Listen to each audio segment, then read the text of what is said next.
The stories in this book were first told over 1,000 years ago in Persia by a very clever woman called Scheherazade. The king wanted to cut off her head, but every night she kept him fascinated by telling him a story and leaving it in a very exciting place so that he would want to find out what happened next. Eventually he forgot his evil intentions, and she kept her head. And this is one of her stories. It's called Aladdin's Lamp. A long time ago, in Persia, a poor boy called Aladdin was playing with his friends in the streets of his city. A stranger came up to him and asked him if he was not the son of Mustafa the tailor. "I am, sir," replied Aladdin, "but he died a long while ago." When the stranger heard this, he embraced Aladdin, saying, "My boy, I am your long-lost uncle." Aladdin ran home and told his mother all about this newly found relative, and she prepared supper for them all. The next day, the uncle led Aladdin out far beyond the city gates. They journeyed onwards until late afternoon, but Aladdin did not feel tired because his uncle told him so many interesting stories. Eventually, they reached the foot of a mountain.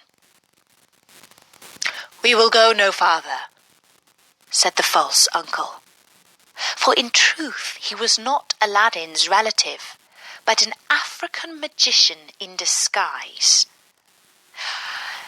"I will show you something wonderful," he said. The magician lit a fire and threw some powder on it while saying some magical words. The earth trembled a little, and a large boulder rolled on one side. Aladdin saw a flight of steps leading down into a dark cave. The opening was just large enough for a boy to pass through, but plainly the magician, who was rather fat, would not have managed to enter the cave himself. "Go down," commanded the magician. "At the foot of those steps you will find an open door leading into 3 large holes. Pass through them without touching anything, or you will die instantly. These holes lead into a garden of fine fruit trees. Walk on until you come to a table on which stands a lighted lamp. Pour out the oil it contains and bring it to me." Aladdin was afraid to disobey the magician and went down the stairs into the cave.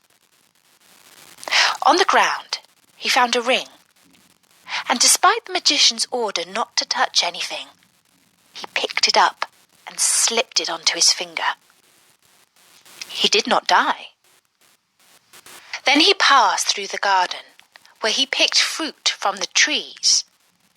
Later on, he found the lamp, just as the magician had said, and he went back up the stairs to the mouth of the cave. The magician cried out, "Make haste and give me the lamp!" But Aladdin saw through this trick and understood that as soon as he handed over the lamp, the magician would replace the stone and he would be shut inside the cave, never to leave. And so Aladdin called out, "Let me out first, and only then will I give you the lamp." The magician flew into a terrible rage, and throwing some more powder onto the fire, he said some more magic words, and the stone rolled back into its place. For 2 days, Aladdin remained trapped inside the cave. At last, he clasped his hands in prayer, and in so doing rubbed the ring that he had just picked off the ground. Immediately, an enormous and frightful genie rose out of the earth, saying, "What wouldst thou with me?" I am the slave of the ring, and will obey thee in all things." Aladdin fearlessly replied, "Deliver me from this place." Whereupon the earth opened up, and he found himself back at home. "Alas, child," said his mother when she noticed him, "I have nothing to eat in the house. We will go hungry again tonight." Aladdin soothed her, saying that he would sell the lamp to get some money for food. As it was very dirty, his mother began to rub it, that it might fetch a higher price. Instantly, a hideous genie appeared and asked what she would have. She fainted away, but Aladdin, snatching the lamp, said boldly, "Fetch me something to eat." The genie returned with a silver bowl, 12 silver plates containing rich meats, 2 silver cups, and 2 bottles of wine. Aladdin's mother, when she came to, said, "Where did you get this splendid feast?" "Ask not, but eat," replied Aladdin. One day, the Sultan, who ruled the city, ordered that everyone was to stay at home and close his shutters, while the princess, his daughter, went to and from the bath. Aladdin was seized by a desire to see her face, which was very difficult, as she always went veiled. He hid himself behind the door of the bath and peeped through a chink. The princess looked so beautiful that Aladdin fell in love with her at first sight. He went home and told his mother that he loved the princess so deeply that he could not live without her.